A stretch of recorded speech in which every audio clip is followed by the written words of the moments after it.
एक आम आदमी, गांव का एक सीधा साधा इंसान बैंक में खाता खुलवाने जाता है।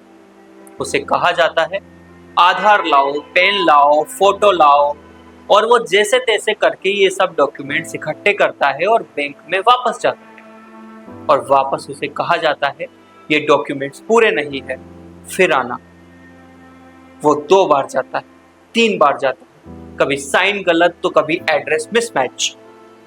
और जब खाता खुल भी जाता है तो मैसेज आता है केवाईसी पेंडिंग। ट्रांजैक्शन रुक जाता है, एटीएम बंद, यूपीआई बंद।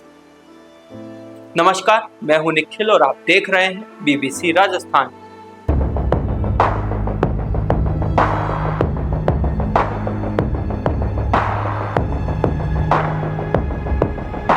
अब जरा एक और तस्वीर देखिए। दोस्तों, सोशल मीडिया पर वायरल इस दर्दनाक वीडियो को आपने पहले जरूर देखा होगा। एक भाई अपनी सगी बहन का कंकाल बोरी में भरकर सड़क पर चल रहा है, पर इसके पीछे की असली सच्चाई सुनकर आपका कलेजा फट जाएगा। आखिर उन्हें ये खौफनाक कदम क्यों उठाना पड़ा? एक आदमी अपने साथ एक बोरी लेकर बैंक पहुंचता है। उस बोरी में उसकी बहन के अवशेष हैं। जिस बहन की मृत्यु 2 महीने पहले हो गई थी, उस बहन के कंकाल उस बोरी में पड़े हैं। पर क्यों? क्योंकि बैंक कह रहा था कि साबित करो कि तुम्हारी बहन जिंदा नहीं है।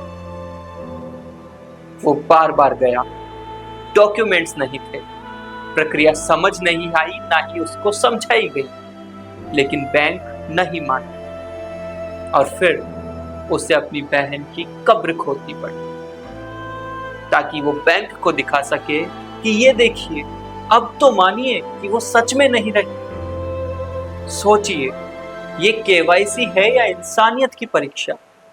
एक तरफ आम आदमी कागजों में उलझा हुआ और दूसरी तरफ सिस्टम इतना कठोर कि एक भाई को अपनी बहन के कफन की पवित्रता को सिर्फ एक कागज के टुकड़े के लिए भंग करना पड़ा। और उसी सिस्टम में फर्जी कंपनी बनती, फर्जी डॉक्यूमेंट्स लगते हैं और खाता खुल जाता है। और उसी खाते से 3 करोड़ से ज्यादा का साइबर फ्रॉड हो जाता है। अब सवाल यह है कि अगर केवाईसी इतना सख्त है तो ये खाता खुला कैसे? ये मामला सामने आया है जहां बांसवाड़ा पुलिस ने एक बड़े साइबर गिरोह का पर्दाफाश किया। अब यहाँ एक शब्द समझना जरूरी है, म्यूल अकाउंट। जब कोई व्यक्ति अपना बैंक खाता किसी और को इस्तेमाल करने देता है तो वो बन जाता है म्यूल अकाउंट। यानी पैसा किसी और का, खाता किसी और का, और जिम्मेदारी अक्सर किसी की नहीं। तो सवाल फिर वही पैदा होता है, अगर ऐसे म्यूल अकाउंट सिस्टम में बन रहे हैं तो जिम्मेदारी किसकी है? क्या केवाईसी सिर्फ आम आदमी के लिए है? गांव का इंसान अगर एक साइन मिस कर दे तो उसका खाता बंद, लेकिन करोड़ों का लेन देन बिना किसी अलर्ट के चलता रहता है। ग्राउंड रियलिटी यह कहती है कि जहां सख्ती होनी चाहिए वहां सिस्टम चूक जाता है, और जहां संवेदनशीलता चाहिए वहां सिस्टम कठोर हो जाता है।